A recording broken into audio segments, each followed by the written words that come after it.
We do a demo. I'm going to perform at a club in Atlanta. I have backup dancers. I practiced for weeks. I got like dancers? a little, I had like the whole thing, right? Did they have a nickname? Did you nickname the backup No, not dancers? yet, because it was our first performance, so we were being humble. But I did wear a fringe vest, so I was obviously feeling myself. A fringe suede vest. You guys, it was the worst performance, arguably, that anyone had ever seen. It was so bad that even my parents. Thank God there's not. Thank God there's not.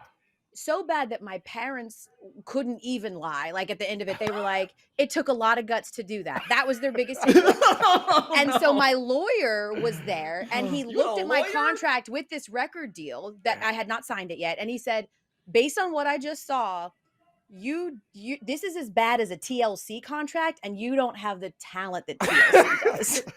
Oh my So I think probably this is not for you. And it turns out he was right. Oh man! Well, can we get a little taste, Elle? Can we get a little taste of young do? Elle Duncan? And what club was it? I hope. Oh my God! It was Chili Pepper in Atlanta, and the song that I wrote was called "You Gotta Go," and it was like, "You can take a jet or a plane or a bus. You can just get on out. What's the fuss? I don't care as long as you know that you gotta go." Oh, it was terrible. It was awful. It was bad. I mean, I wrote it when I was 17. That's and it was catchy.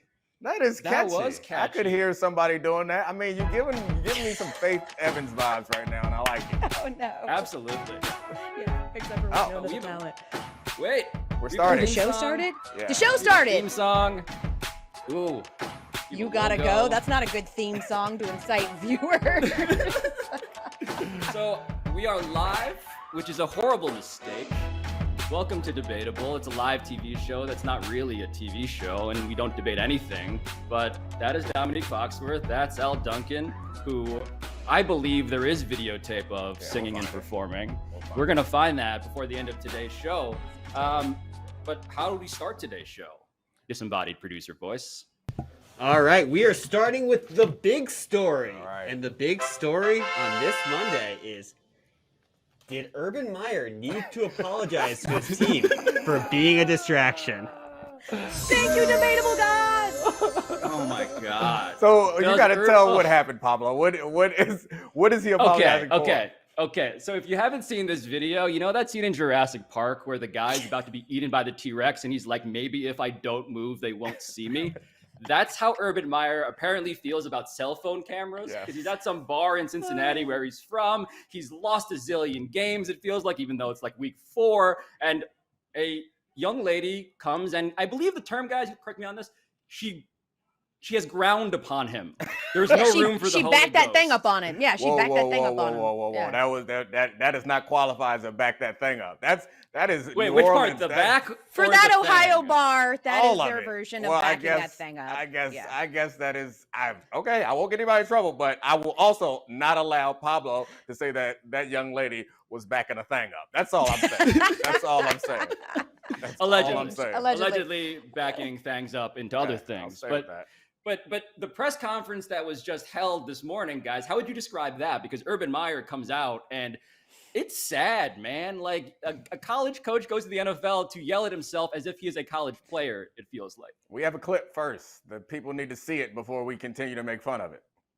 Yeah. I just apologize to the team and the staff and for being a distraction. It's stupid. So shifty.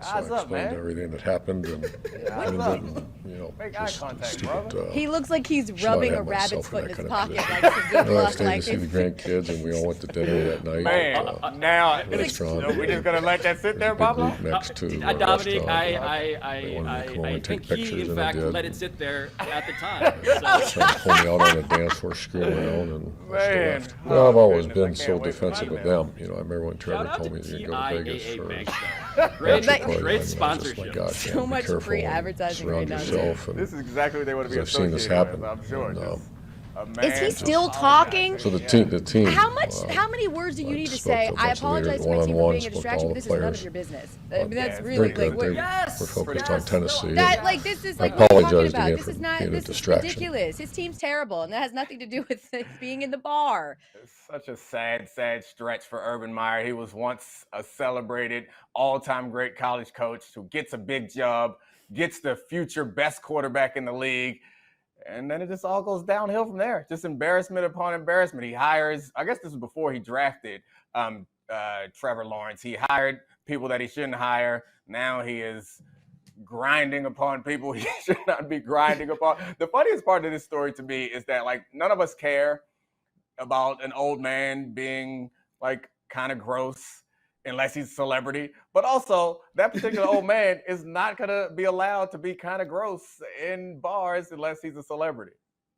Well, Elle, I feel like Urban Meyer needs better friends. Like, that's what I got from the video, allegedly, that I watched, allegedly, is that, like, no one was like, hey, dude, probably this is not good for you. No one intervened. They just let, whatever term we've agreed is legally acceptable to describe what happened there happened to him. You know what? Yes, he needs better friends. I also feel like a lot is being made of this. Yeah. Like a couple of the pictures, it's like, okay, there's obviously girls that wanted to take pictures and we're like, it's Urban. I've taken pictures with people too who squeeze you a little too tight or put their hands in places where you're like, okay, like, you're making this more familiar, right? And pictures sort of don't paint the whole story. The video itself is kind of like, allegedly I allegedly feel like it's gross. But that's really a conversation between him and his wife. Like, this is not Bobby Petrino level to me. Like, that was so egregious on so many other levels and so many other ways, right? Not Bobby Petrino. Yep. I mean, right.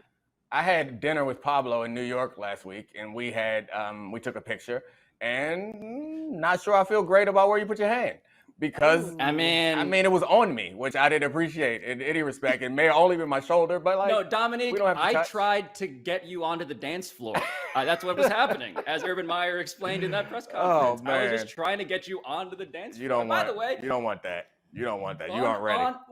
Well, look, I feel like at some point, if you're Urban Meyer, like what you had to do once you realized the camera was rolling was like actually pivot to like some sort of like, you know the fishing pole, you know, like the you gotta like do something on tape to make it plausible that this was not who determined that he needed to speak to this at all. In my view, like, this is one of those things that I think you just ignore and let him go away, right? Like, he's giving it more credence by like, whatever. The man was at a bar being gross, like, or allegedly being gross. I don't know what we should allege or not allege. So I'm just but that's the thing, though, you guys. Was he being over gross? Everything? Was he being gross or was he at a gross bar? Right? Like, I feel like if that is like a Morton's, that shows how fancy I am. If that's like a cheesecake factory, if that's somewhere fancy and special, I feel like it wouldn't have looked as egregious, but it looked like a dirty little college bar. And it's like, oh, what are you doing? You're being you're being that guy. I was triggered by this when I saw it over the weekend because it made me think about in my single days when me and my girls would be out, and we used to have, most women have some sort of code, right? For when they want to be rescued or stuff like that. So ours was, we would introduce someone as a dom, right? A dirty old man. Wait. So sorry, Fox. I know that's sort of your nickname too. But so what we would do is, like, if a guy came over to one of us and was like being sort of a creep and whatever, when the other one came over, we'd go, oh, Alicia, meet Dom. And, inevitably he'd go, my name is Richard. And you're like, oh, I'm sorry, Richard. But Alicia would know, dirty old man, you need rescuing. Let's get out of this situation. And it worked for us for years. It was great. Oh my God. So when in doubt, just introduce him as a dom and keep it moving. Domonique, you're welcome, ladies. How do you feel about that? That I've hijacked your nickname, Fox? Well, I feel like, it's a chicken or the egg question here. Like, who knows who was cause or effect? Like, what's the coincidence here, really? Alicia would be overjoyed if I was hanging out at a bar and I wanted to holler at Alicia. So when she would have called me Dom, she would have called me Neek, call me whatever she want. Fox, allegedly. There's no need to allege any of this. Look at me. Alicia would be ecstatic. Oh, no. Wait, full screen. This has turned into you're lucky my creepy old butt is hitting on here you. it is. Here it is. The smoldering. Yes, the eyes, the eyebrows. Is that your both look? Eyebrows. What was your move back in the day, Fox? Lip quiver. Oh, a lip bite? There's a lot of lip going on. Was that your move? Quiver. Would you do the look away? Because I used to be able to pull them like that. Like, I would do just a quick, like, I'd look and like smile a little bit and then look away. Yeah, that's look back a little bit and then look back. That's the move. Yeah. I mean, that's the clear signal that like you are looking at me and you give it a full count. Then you look away. Don't because sometimes it's a quick look away, like you got caught looking at somebody just because you were looking at somebody. But give a full count, smirk it, then you're off to the side. Yeah, I'm big on making no eye contact and just imagining that they're looking at me and then never saying anything and then going home. Oh, you see that hand? That hand is telling us to move on. Well, I'm sorry. Okay. What is the next topic, Invisible? Nope, there it is. Alabaster hand. Yes. We are moving to trending topics. Beautiful trumpets. And our first trending topic, Tom Brady and the Bucs squeaked past the Patriots 17-16. What was your biggest takeaway from that game? I like the idea that this is the second topic on the show today. And I like the idea that we're not going to explain, like, hey, guys, there's this virus. Have you heard about it? It's this thing that everyone's talking about. It's like, yeah, we know what happened in this game. I guess my takeaway is that, and this is maybe strange because the Bucs won this game, but I was kind of fascinated by how Bill Belichick attacked Tom Brady. I say that because that seemed like the worst Tom Brady's played as a Buccaneer in a very long time. Domonique, they were throwing like a billion defensive backs onto the field. They called it like a dollar defense or whatever. I did not know that was a thing. So yes, 51% that's what stuck out to me. Was his completion percentage lowest of a Buck. Yeah, I think that was impressive, but it's a little contradictory because you're like, all right, Belichick's a great defensive mind. He did an awesome job putting together a defense that confused Tom Brady and slowed that offense a great deal. But then he gets to the end of the game and thank you.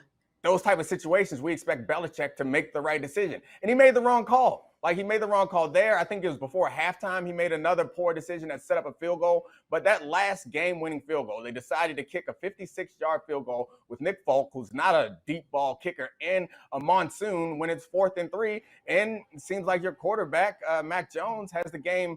At least he feels comfortable in that situation. I don't understand. It's still, I guess it was a makeable kick. He hit the upright, but it seemed like at the moment, not just in hindsight, at the moment, I'm watching this like, maybe you want to go for it there. And I think the analytics kind of bear out that the right decision right there was to actually go for it. But he was wrong. Super genius Bill Belichick got a little nervous because Tom Brady was on the other sideline. Ooh. Yeah, man. It's like if Michelangelo right at the end of Sistine Chapel put like a poster up. It's like, oh, you almost completed a masterpiece. Like, you ruined it at the very end. Because yes, like Nick Folk had made 36 consecutive field goals, like our Alabaster King just put up there, but he had not made one from that long in 11 seasons, and it was in a monsoon. So wasn't pleased with that. I also didn't like the fact that like he was so flippant at the end when he was asked, like, did you even consider going for it on 4th down? No. Not even at all, considering that Mac Jones had shown you with those 19 straight completions that like the short stuff he was good with all night long. He could have picked up that 4th and 3 for you. I don't know.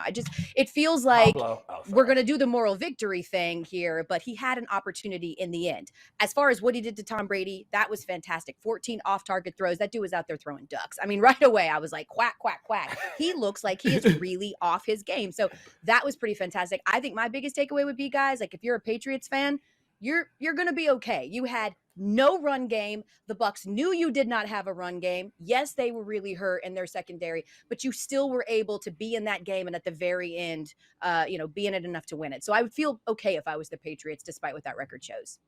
Two quick things. I like the idea that Michelangelo is crafting Dave, and he's like, should I give this a mullet?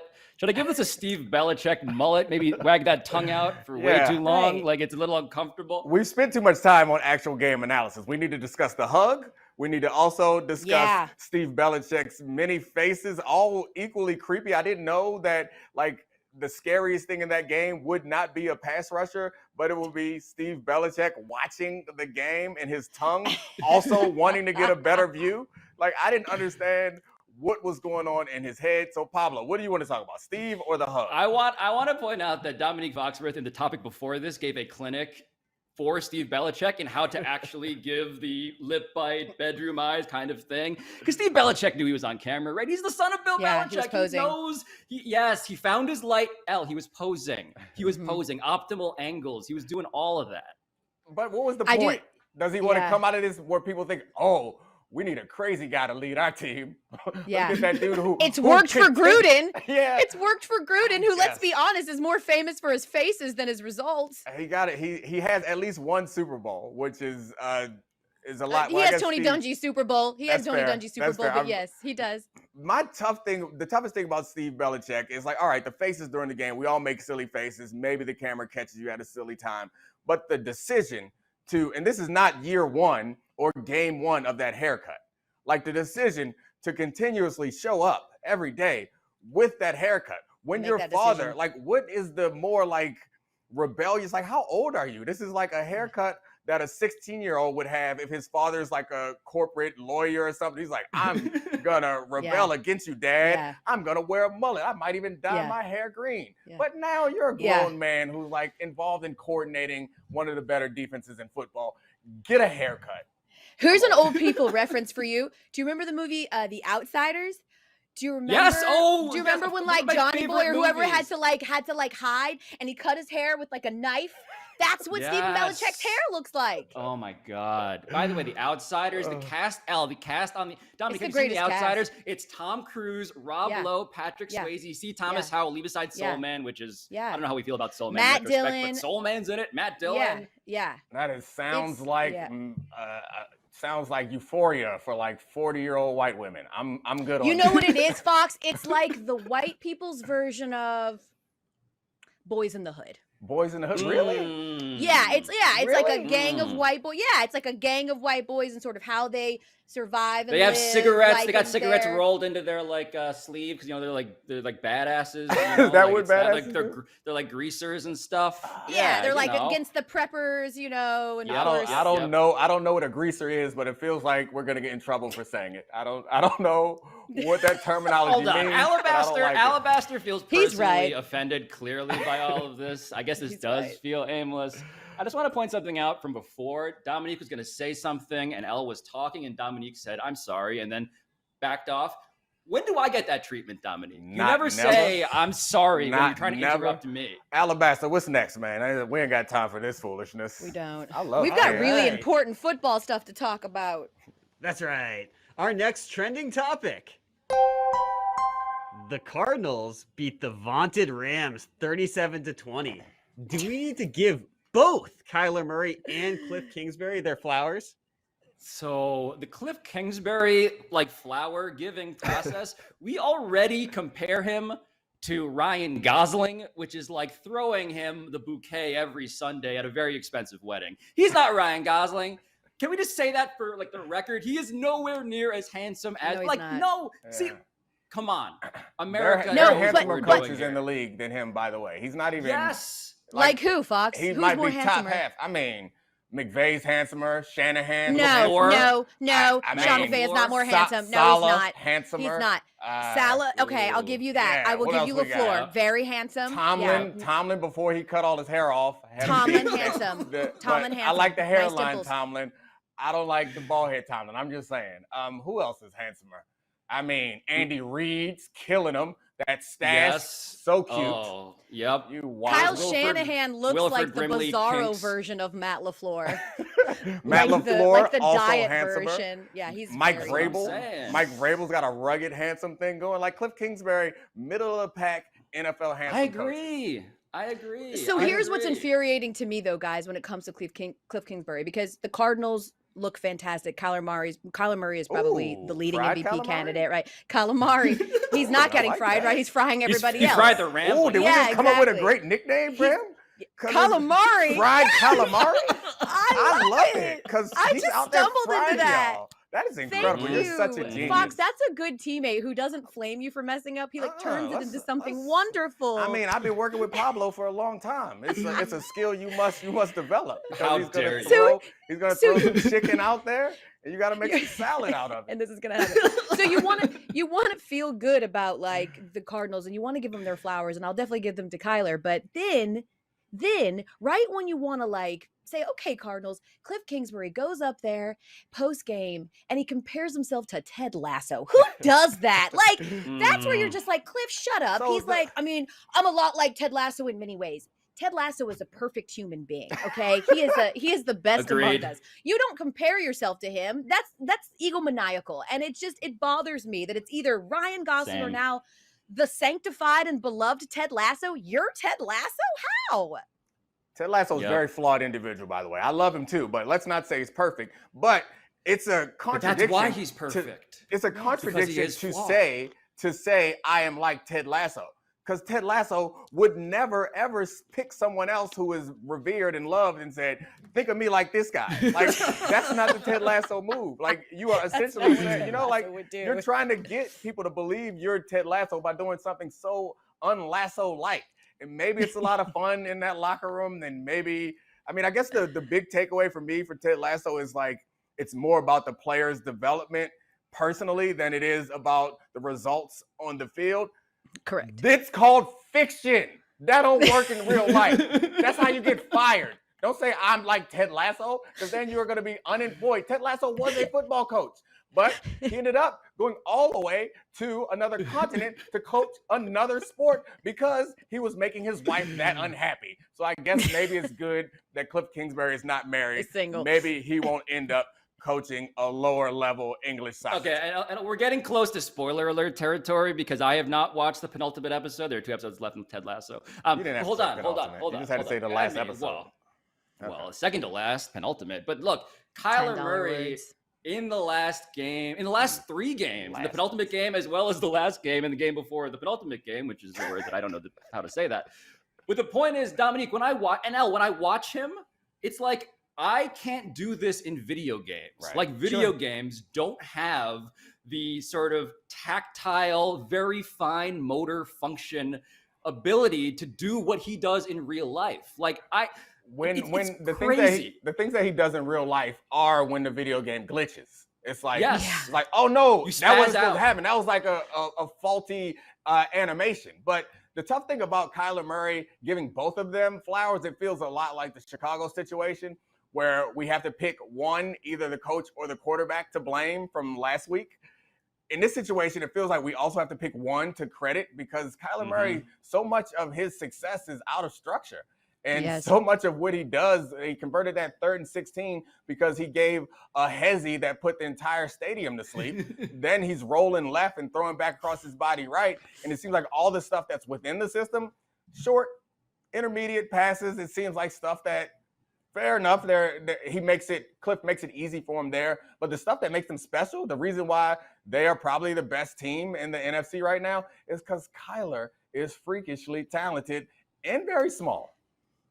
He is very small. and I hate Inspirationally small. I hate that for that's why I want Kyler to do well. I'm so tired of I remember being on SportsCenter when, at the combine and it was like breaking news whether he was going to have a 1/3 of an inch taller because a 1/3 of an inch told us how much more successful he would be than if he was a 1/3 of an inch shorter. It's like, come on, in his hand size and this and that. My biggest concern though with the Cardinals is everybody's biggest concern with the Cardinals, which is that they do this, you guys. Now, they haven't jumped out So to a adorable. 4-0 start and sometimes, but they always jump out to a hot start. They did it in 2019, Kyler Murray's rookie year, right? They lost 7 of their final 9 games. They did it again last year. I think they started out 6-3. They ended up winning 2 more games the rest of the way. They always start out hot. The question with the Cardinals remains, is this sustainable? In particular, in a division as yoked as that NFC West is. So I'd like to believe that this might be the turning point. This might be the year. But until they show me that they can do this in November, you've got to still say it's going to be the Seahawks or the Rams. I like Well, the that's adjective why- as yoked. That's all, Pablo. I just want to point out No, yoked as a Yoked. description of a division is a great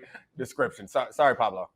Yeah. Clearly, I'm very yoked. You can tell by the bone sticking out through the top of my shirt, which is a congenital issue that I have that no one has been able to solve Okay, you made it medically yet. weird, Pablo. God. Yeah, But let me ask you this, Domonique, because I find it hilarious that you are Mr. We talk about quarterbacks and see things through the eyes of quarterbacks too often. And here we have a game in which the Cardinals shut down the Los Angeles Rams, and their defense is so much better than anybody thought.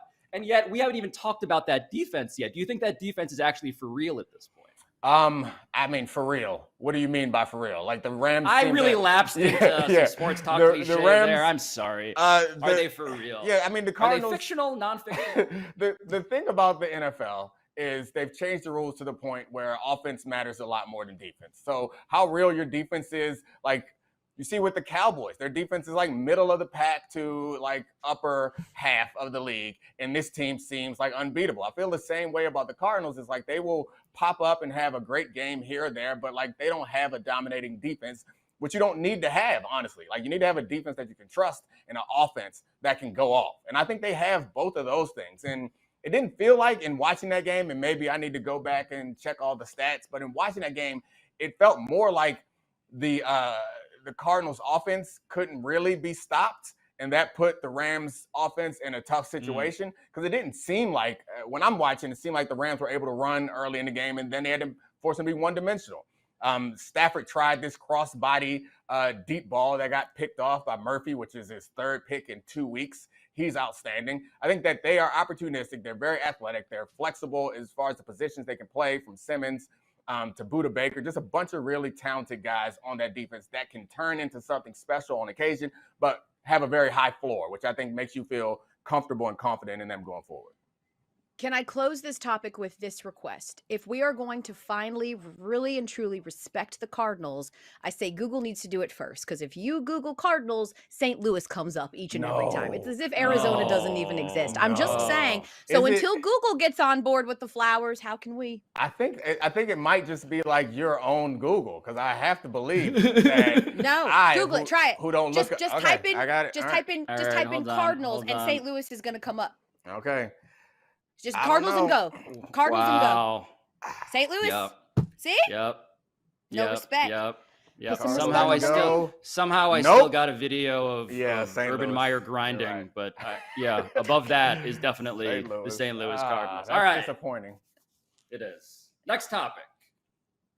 Okay. Yeah, we're trying, Alabaster. See, you're a little bit late. You're late. This guy's a little bit late, but he tries to You're pretend doing like he's great, not. Pablo. All Yeah, right, oh, yeah, our I'm the one next who needs trending encouragement. topic. Fried calamari. Are you more of a believer in the Cowboys because of their elite offense or their improved D? So, Elle, you're familiar with the fact that Domonique Foxworth is the Fat Joe of the Dallas Cowboys. He is in the audience with a towel, yelling about how yesterday's price is not today's price. He believes Dak Prescott is the best. But now I'm curious, Domonique, now that you, again, are a defensive guy, their defense is also really, really impressive. How do you feel about this? Yeah, I mean, I think the answer to the question is Dak Prescott. That's what it boils down to, is that he makes this offense pretty special, including their running attack. Their running attack, I think, is, that's a lot of points, 33.6 points a game. Their running attack is better, not only because Dak's threat to run accounts for a defender, but also his decisions. Like, he's making so many of those decisions at the line of scrimmage based on the defenses that are being presented to them. And they're getting lighter box for Zeke Elliott and Tony Pollard. And then when you want to slow down the run, or even if you're not trying to slow down the run, Dak makes all the right decisions in passing.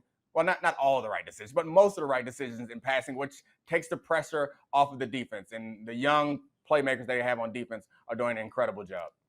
So many playmakers. So we just underline that because we think that the viewer is maybe unable to see that it's 6.4 yards an attempt for Ezekiel Elliott, Elle, which I guess we should be respecting at this point in the show. Yeah, it's that's pretty significant. I mean, listen, this is a team that their momentum was really truly stopped right last year because of the injury, but this is exactly the Dallas team that we were hoping we were going to see, right? Like the question marks yesterday or last year surrounded Dak obviously being hurt, right? How would he come back? Turns out not an issue at all, right? How would that offensive line hold up? Something that had always been a tentpole in Dallas and was bad last year, largely because of injury. They're back. It's holding up. How would Zeke respond? Because Zeke still almost ran for 1,000 yards last year, and it was still one of his worst years. A lot of that had to do with the fumbles and the idea that they were one-dimensional, so they put a lot more on him. Zeke is responding, and their defense has been better than total trash. Last year's defense was historically bad. Anything better than that was going to improve this team, and he's gotten, Dan Quinn, a lot out of these young guys. We saw him do the same thing, Fox, in Atlanta, right? With a young secondary, young corners, young linebackers. He got a lot more out of them than people expected. He was never a top 10 when he was in Atlanta, but he had a defense that could just do enough, to your point. So yes, I'm a believer that the Cowboys are back on track from where they were supposed to be a couple of years ago. But again, just want to have to play devil's advocate here. It's about the playoffs when it comes to the Cowboys. It's not about whether they're going to win this division. This division is awful. It's about what they're going to do. But Can those they things win are 2 connected. playoff games? Those things are connected, though. Like so you think that this team, as it's currently comprised, can do more and take that next step, which is win 2 playoff games. I do think so, and I think a part of that is because of that division. So, like, the underappreciated MVP of the Patriots dynasty is being in a putrid division for most of the time, which they could get a first-round bye. Now, there's only one bye this year or in the NFL now, so it's going to be harder, but I think the Cowboys are in good shape considering how well they're playing and how bad. Like, they should have 6 wins off the top from their division. That could put them in position to get that first round bye, which I don't know if you count that as a playoff win, but I'm going to count it as a playoff win because it means they only have to beat one more. You're counting a bye as a playoff win? Not Hold exactly. on. I mean, you can count it. The point is to advance. You somehow would rather go out and play and get a win, or you'd rather get a bye. I'm counting it. Like, the point is, the point that Elle is making is, can they win a couple games and get to the NFC Championship game? If they win one of those games through the course of this season, yes, I'm counting it. That's what they did Dak's rookie year, and they ended up losing to Green Bay in that next round. Not because of Dak. He ended up balling out, had 3 touchdown drives or 3 scoring drives in the fourth quarter. He was amazing then, even though you didn't want to believe it, Pablo.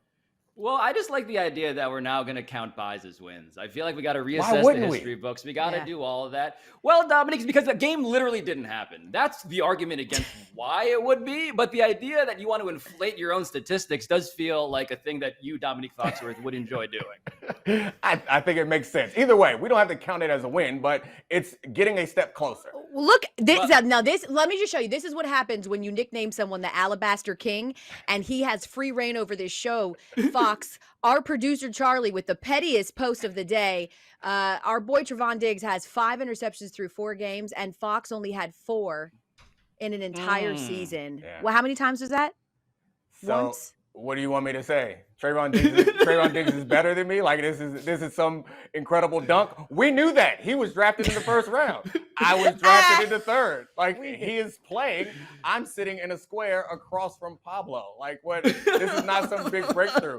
I'm sorry. Domonique, my feelings are hurt by this. The move here is to show us the height of your ceilings. It's to show us how many leather chairs are in your studio, in your media room. Oh, yeah. It's to show how many floors you have in your home. The yes, sad that's part the move in response. The sad part is Diggs, because he was a first-round pick, probably already has more money than me through 2 years in the NFL. So probably. At what point are we going to get those? Y'all, though. For sure, undoubtedly. Especially Alabaster. He lives in my neighborhood. I know where he lives. He's in a sublet apartment. That's right. That's Sorry, Mr. Alabaster. I'm waiting though. When are we going to get with the Diggs brothers? When are we going to undoubtedly get like some like kitschy article that's like, are the Diggs brothers the new Mannings of the NFL?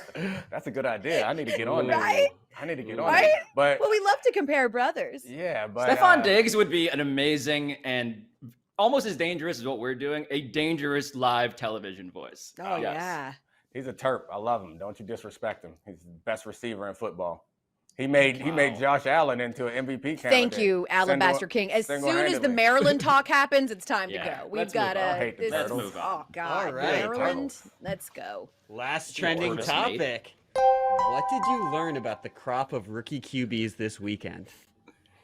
Man, can we just talk about the Justin Fields, Matt Nagy thing? Like, yes. I know there's many possibilities here, but do we have that video of Matt Nagy trying to explain how even though play calling was handed to Bill Lazor, who is not Matt Nagy, it still kind of is about Matt Nagy?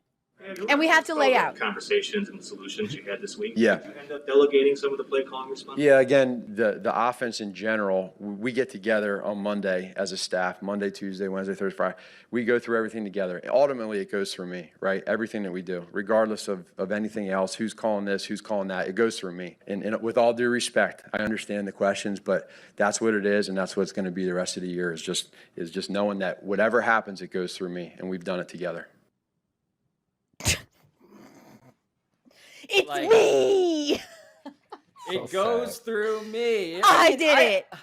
If there was any other, the sad part about all of this is that this could have been a victory lap because Justin Fields looked awesome after not looking awesome, after getting destroyed, getting sacked 9 times in the week before. But now all I'm distracted by is how Matt Nagy clearly is fighting for his life, perhaps only with people that he's imagined in his head, but is nonetheless taking the time to make a series of sentences and speak them out loud that if you try to diagram them would seem insane. So I feel so bad for Chicago Bears fans right now. It's not. I mean, I understand where Matt Nagy's coming from because after how poorly that Justin Fields played last week and everyone blamed Matt Nagy, Justin Fields played incredibly well in this game against, albeit the Detroit Lions defense, which is nowhere near the Browns defense of the week before. So, like, it has to be uncomfortable to watch that happen the same week when you give up play calling responsibilities. You are the head coach. Like, when the bad stuff, let's say hypothetically, if he comes out there and Justin Fields plays terribly, are people going to be like, oh, Laser took over and it was worse than Matt Nagy? No, they're going to be like, hey, let's fire Matt Nagy again. It sucks that you have to do that. The smart move right there is if you have built some good relationship with Laser or with someone else, like, always have someone else be your hype man. You can't do it. You look bad. Like, you can have Laser go up to the podium and he'll be like, man, yeah, I called a lot of those plays, but you know what? It all starts up the top. It all goes through him. I'm so appreciative of this. This is so great. We work well together. We share responsibility. Blah, blah, blah. Lie. It's fine, but don't do it yourself. There's no way that turns out. It's the tantamount to saying, you know what? I'm just like Ted Lasso. It's the same. Exactly. Yeah. You're not fooling us. You're absolutely right. Someone else has to be the one to go. Like, Bill Lazor's got to be the one to go, okay, this is all, it's somewhat coincidental and like the timing and everything, but Nagy is very much involved because, again, the idea that you would need to he's your offensive coordinator. It wouldn't be the craziest damn thing in the world that he calls plays. But here's a quote that I want to read to you that perfectly describes, I think, what's happening here, right? Because you hear Matt Nagy say this, and then I hear Justin Fields say this.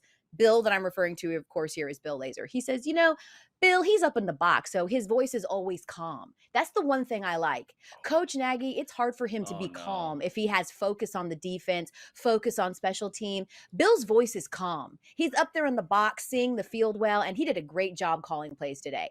Bam. So you can say whatever you want. Today, this morning, Matt Nagy, Andy Dalton is our starter, and that's all well and good because he keeps dying on that hill. But Justin Fields let it be known right there that he felt more comfortable with Bill in his ear than you. Hold on. What do you think about that?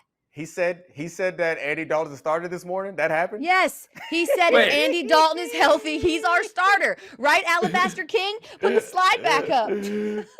How I've also missed that. How is this When story Andy the is same healthy, story he's despite many new our things happening? Starter. Oh my gosh. Shut up. That's an old card. You printed that card over the summer and you still got it. That's absurd. Well, the nightmare cycle is that Matt Nagy has given up play calling before and then taken it back. This is a cycle that Bears fans have seen before. But now the news seems to be, Al, according to that quote you just read, is that if Matt Nagy has lost the guy who was supposed to be his savior in Justin Fields, yo, man, that's like bad. The whole, I was thinking that maybe there is a chess game being played by Matt Nagy. I thought maybe he was just slow playing this. Maybe he just needed this to protect himself. But if you lose that dude, it is over. Yeah. It is absolutely over. That Alabaster has a good point right there. It's like Matt Nagy's press conference should have just been holding a Lions helmet.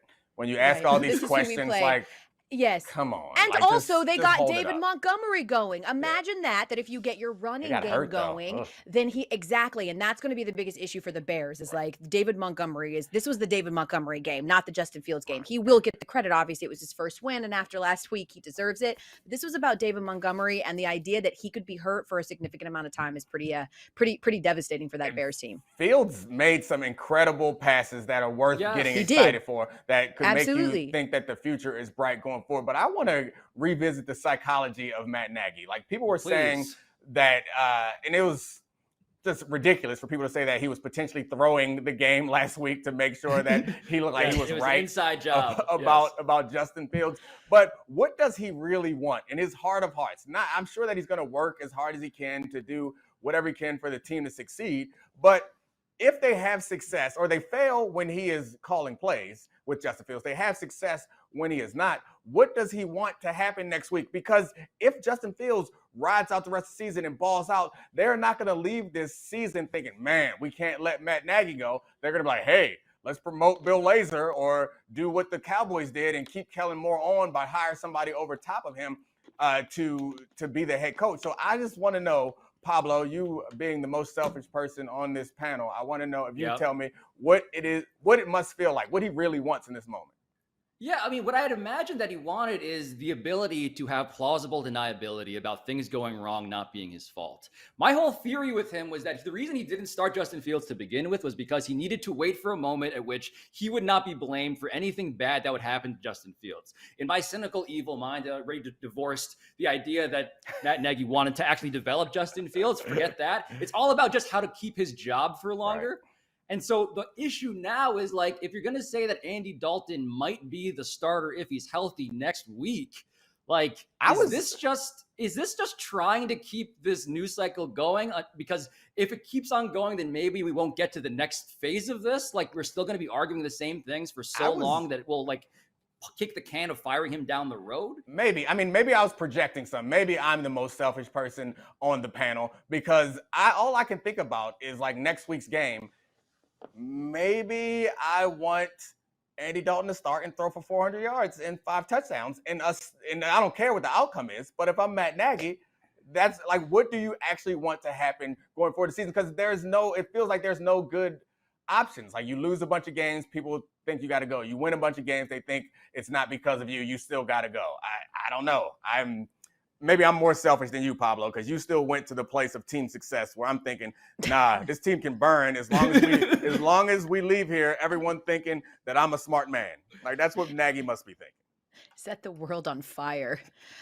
I also, by the way, learned about the rookie quarterbacks this weekend that coaches shockingly say one thing and then don't mean it when you get a different result. Case in point, Robert Saleh, who asked and implored Zach Wilson to please just play boring football. Oh my God, you trying to play Captain Save a Team is ruining us. So please stop doing this, right? He implored him to do it. Now, I don't know about you guys, but I peeked over at that game a few times, and what I saw was not exactly the definition of boring football. I saw Zach Wilson taking some really, really big chances there, some knuckle-headed throws, if you would, if they went the other way. But because this time they didn't end in picks, although they did at the beginning of the game, this time they were, helped them win the game. All of a sudden, Robert Saleh's like, wow, what an incredible kid he was. I mean, what a performance. And someone even said to him, they were like, but I thought you wanted him to play boring. And he's like, well, he played boring when he needed to. And then he didn't play boring when he did. Shut up. Yeah. Just say what you mean, which is that it all is right with the world when it's going well. And when he throws these stupid bombs for interceptions, he's stupid. I mean, that's where we're at with this. I mean, but to be fair, they're in a tough situation there because, like, what are you trying to do? Are you trying to win or are you trying to develop this quarterback? Because if you're trying to develop a quarterback, then you say play within structure, and you're probably going to lose a lot because you don't have much talent. But if you don't have much talent, you're like, hey, take chances, high volatility plays. Like, that's the only way you can make up for a talent discrepancy is like, hey, when he's hitting, we're going to have 4 touchdowns. Well, they didn't have 4 touchdowns this week, but when he's hitting, we might score some points and win and be competitive. When he's not, we're going to get blown out.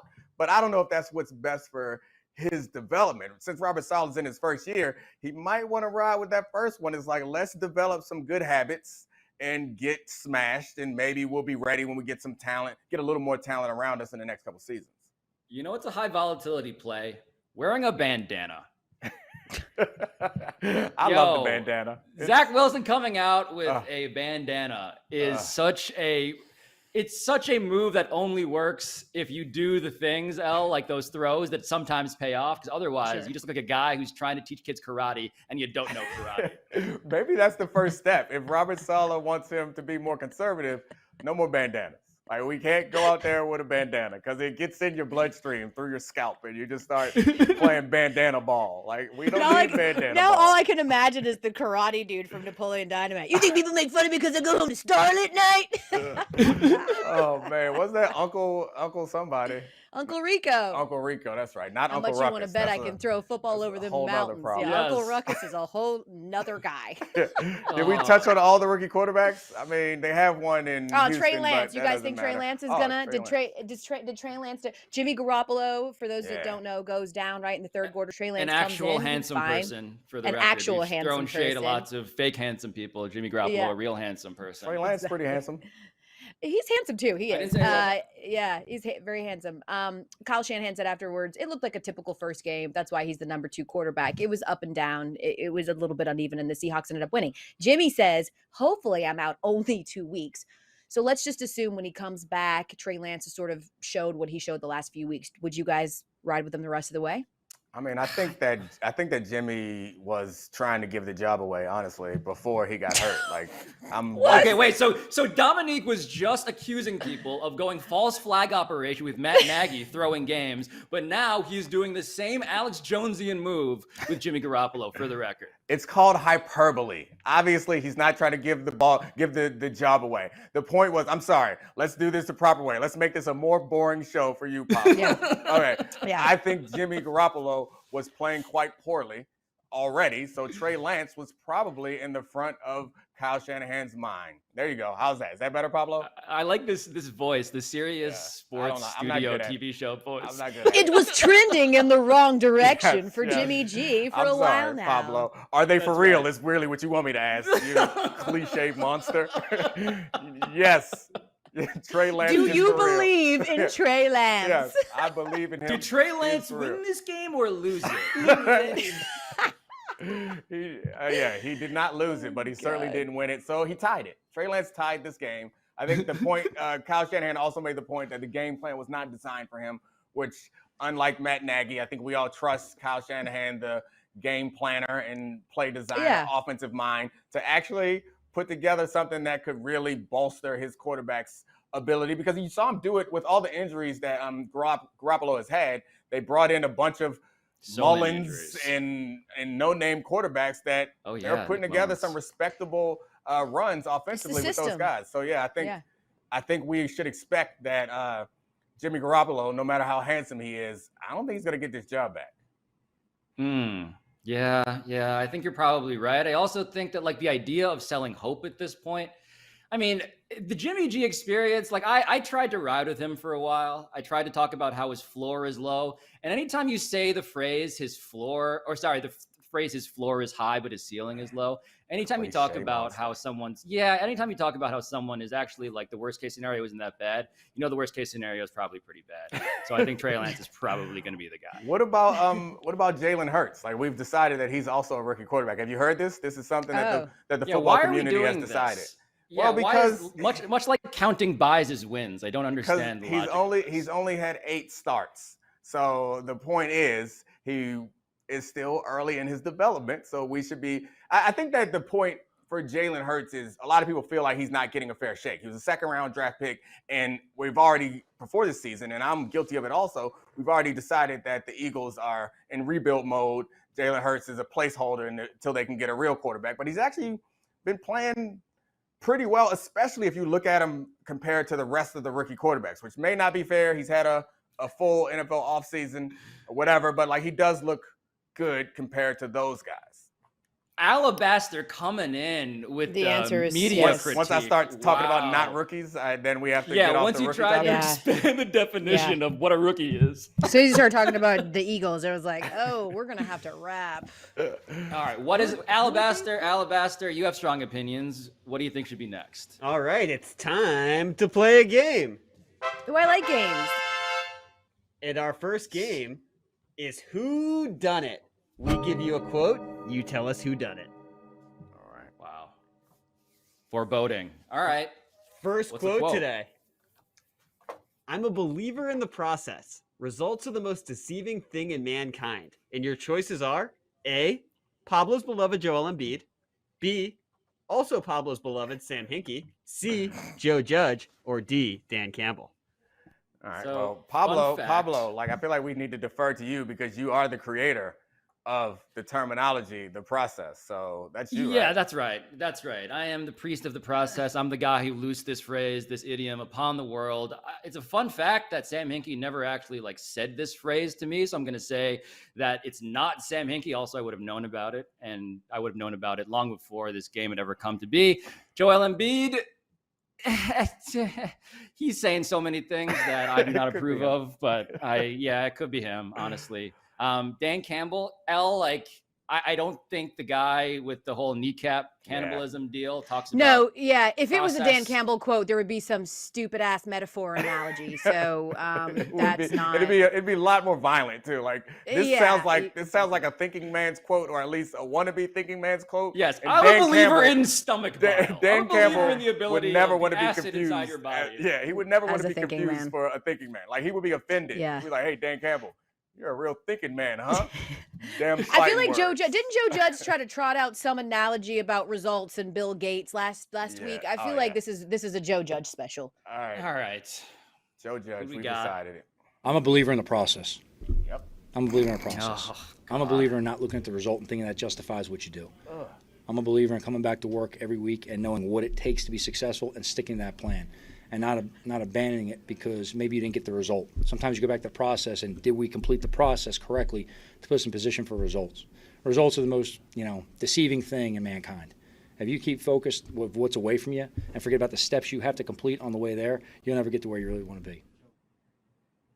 See, this is a classic case What? of awesome. No. See, this is an awesome message. I believe in this message. Results are a thing we're so overly obsessed with. We try to reverse engineer our lives based on it. The process is all we can control. That does matter. It's a classic case of great message, terrible messenger. Nope. I nope, wish nope, I nope, wish someone nope, else had nope, said nope, this. Nope. I think it's a classic case of he started feeling himself. He made his first couple shots. He was like, ooh, this feels good. And then he took a half quarter with that last line. That's the heat problem. check. All of it made sense until he decided to take a heat check from the sticker. Like, what are you talking about? Yeah. Results you are know the what most this had- deceiving thing in mankind. Mankind. To Have drop you, a have mankind you never seen is an really illusionist? significant. Have you? Yeah. You know who David Blaine Mankind. is? Like, he's much more Mankind. deceiving than results. Like, this Yeah. is Yeah. So you know what I Dominique's got? power rankings for deception: number 1, David Blaine. Elle. Number 2, everyone else. Old man rant. Speaking of old man rant, you know who this reminded me of? Joe Judge. He gives me big T.I. energy.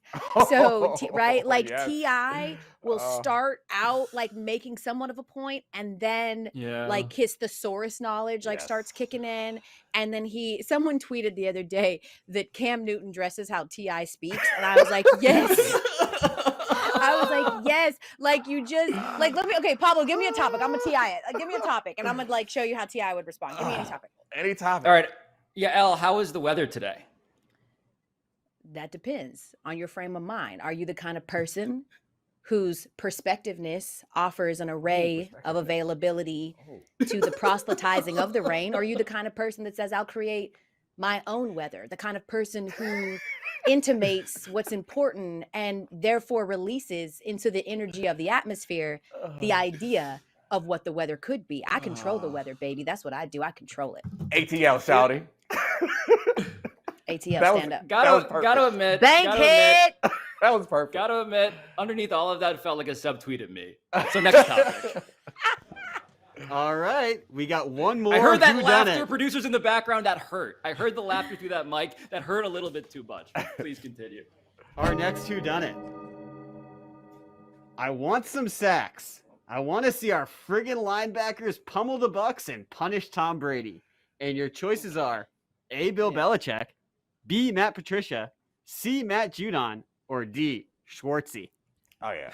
Nobody from the Patriots is saying that. Yeah, no one from the Patriots is saying that. I saw Me this too. whole segment. It was Schwartzy. too. It was so. Schwartzy. If everyone saw this segment at the beginning of the game, I assume, where they just like took random fans, put up a picture of them with their So quotes, brilliant. right? So like, did they know? Were they shooting for it to be like a memeable thing, or were they trying to? Wait, be was there a serious? Craigslist ad, Dominique? Was there a Craigslist No, no, ad? no, no. looking for Have you guys ever unhinged been to a- Patriots fans? No, Have you I ever just been to a mean the- Boston sporting event? Those people are just there. What do you mean? I just mean from the perspective of the producers of the telecast. Like when they took these pictures of these people and put these up, like they thought this was going to go over well, or were they trying to make a joke? Because it came across like they were trying to be funny to me. Schwartzy, Can I do? Ooh, really? Can I do? I know we can't use the audio, so can I do this in my terrible Boston accent? Can I quote this person? Please. Oh, Okay. Okay, All right, Alabaster's all blessing. right. Oh God, here we go. I want some sacks. I want to see our friggin' linebackers pummel the Bucs and punish Tom Brady. I want to see our line. That's bad. Wait, L. I It's have not a good. request. Now do TI, but with a Boston accent. Oh God. I like that. I like to proselytize what's most important to me. And I see it starts turning very Long Island. You know what? I have to. So the most Boston saying that you can say that makes you sound like you know how to say a Boston accent is this. You ready? Marcus Smart was arrested on larceny charges. Oh, that's good. Right? That's good. So if you just say that, you sound like you've nailed it. But then when I have to do other real words, it doesn't work. Oh, wait a minute, hold on. Is someone's door? Yeah, I think Security breach. Is that somebody's you, breaking in my Dominique? house. Yeah, somebody's breaking in my house. But we're on live TV. The so show must go on. come save me. Yo, if Dominique gets robbed on live the TV, that first would be great episode for the of show. Debatable, That would be great. great for the show. We should Eli stage Manning robbery. can throw up all the double birds he wants. Dominique's about to have an armed Getting invasion. robbed, it would be amazing. How nervous do you think Alabaster is right now? Very. About the middle Alabaster's finger. not prepared. There, yeah. Alabaster is already panicked. What's next, Alabaster? All I can't believe that we really make this name stick, and he can't do anything about it. There's Hail nothing Nimbus. you can do. It's time Off-white, for our next game. khaki. The game is If Then. We give you a Mad Lib, you fill it out. I like the Is this wobble where we wobble write in the down background. stuff? Our first one. Ooh. If the Raiders go to 4-0 tonight, then blank. If the Raiders go to 4-0 tonight, then it's pretty much the same for John Gruden as if they went 0-4. Like, I want to put stakes on this game through the perspective of the head coach and the head of the team. But John Gruden, he has this contract that's $100 million for 10 years. I just love the idea that that guy is having a really good time coaching this team. They're legitimately great, legitimately really good at the very least this season. But the fact that he just has like diplomatic immunity from anything that happens to him is hilarious to me. What you got, Elle? Great. I'm sorry, I recoiled at great. You think the Raiders are great? Yeah, I didn't wanna think address that. great. That does not mean anything, okay? Because I love my Broncos, but up until yesterday, they were 3-0. And, well, we There all it saw is. what happened. But listen, I will say this. Yes, the Raiders' last 4-0 start, 2002, they, of course, lost to John Gruden in the Super Bowl that year. We get all that. This is the first time the Chargers and Raiders are meeting with both teams above 500, blah, blah, blah, blah, blah. But to me, the Raiders is just, it's always one of those situations where the second that they deceive us enough to think that like they're contenders, then it all falls apart. It's like fool's gold. And the last couple of weeks, we've seen them win in overtime. You could say on one hand, that means that they're a team that's like in it till the end or whatever. You could also say that that means they're a team that's playing with fire. This is a really good Chargers team. I think they're getting okay play from Derek Carr, exactly what they need, a solid defense, but this is going to be the biggest test. So today will tell me a lot. Yeah, I think the Raiders, here you go, Pablo. If the Raiders go to 4-0 tonight, then they're for real. No. How does that feel? You Yes. like it? You like Yes. it? I mean, Yes. we had the division is one of the toughest in football. We have to give them some respect. Even the Broncos, who did lose yesterday, and They their did. wins are not very impressive. They are tough. They teams. lost Teddy Bridgewater and were Right. started without 6 starters. So let's Yeah, also pump the even- brakes well, before on the Teddy referendum left. on the they didn't have 6 starters, Fox, and you know I'm sorry. that. They were missing said, 6. So are you arguing that they're the best team in the division? I just think they're the worst team in the No, division I'm right saying now. if That's the all. Raiders My go point. up, This then is the they'll Raiders- be second in the AFC West. No, they won't be. They'll be first in the AFC what is West. with counting buys as wins? No, and not by paying attention to record they'll be standings at first. They all? will not. They're not better than the Chiefs. Shut up, Fox. Come I don't on. think they're better than the Chiefs, but like we have to respect the fact that they will actually, literally be in first the in the standings, AFC West, and they'll Right. still be second I in the am AFC dealing West. in facts. They will be first if they are undefeated. They There will you be go. first in the AFC West For So, the yeah. first quarter of the season. I'm sure that will tell us plenty. Well, 17 No, games no, now. they're It's not even at the quarter we mark said it, yet. Elle. We said it. They will be. If the Raiders go 4-0 tonight, they will be for real. Yeah, and that's we'll all have a they for need to real say. banner. There's going to be a banner that comes down and says for real and everything. Yes, absolutely. I don't think that their defense though is as real as it's shown. Why are you so far. undermining the Like- for realness? Dominique, we just agreed on Okay, that. we're done then. Now I'm he's done. I have tampering nothing back else to from say. their for They're realness. real. Yeah. Final topic. Final topic. All right, final topic. If this is the future of Mizzou halftime shows, then blank. I have didn't no even idea see what what this happened is. in Mizzou's halftime show. Do we have a Yeah. video or something? Oh, we have a clip. Good. Give it to me. Oh.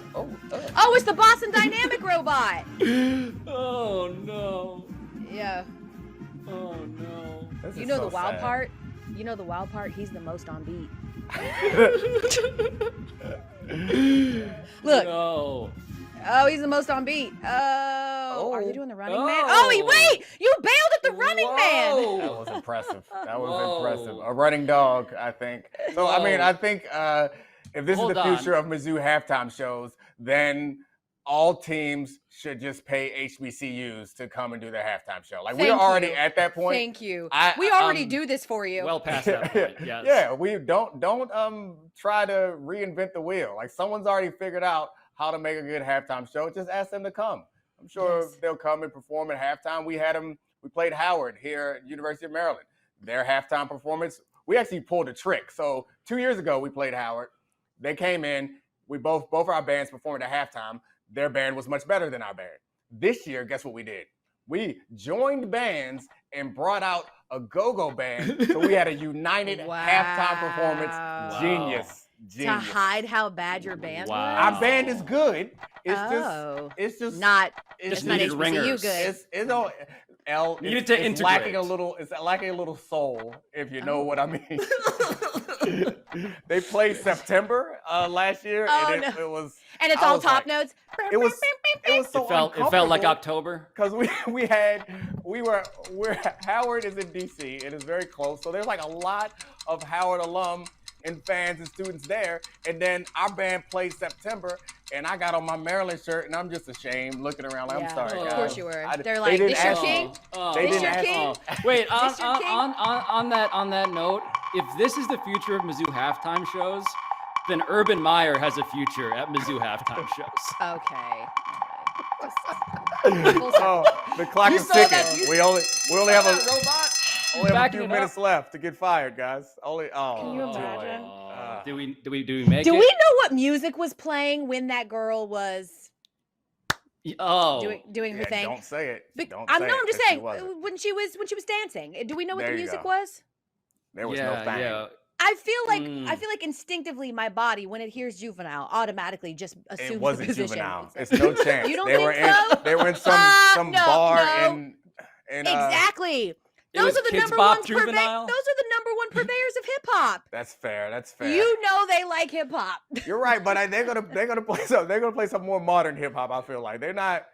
Back That Thing Up is exclusively for wedding receptions at this point. No, Urban Meyer is 68 years old. Of course they're playing. That's juvenile. No, They're not playing modern it was stuff. clearly Imagine Dragons. Let's all just come to peace with the fact that it was Imagine Dragons, and everyone was feeling it. Maybe it was Vax That Thing Up. It was the vaccine version of Juvenile song. Vax That Thing Up. Oh man. So you think we're gonna be back tomorrow, or are they gonna fire us off? No, zero chance. No, it's been fun. Do you think we can get Tebow on the show? Oh my gosh, we want Tebow on the show? We're gonna go dark for a while. He was born in the Philippines. It would be so uncomfortable though. I knew you knew that. Like I feel like we will be on our best behavior, which is not what I want. It's not the debatable that I'm here to see.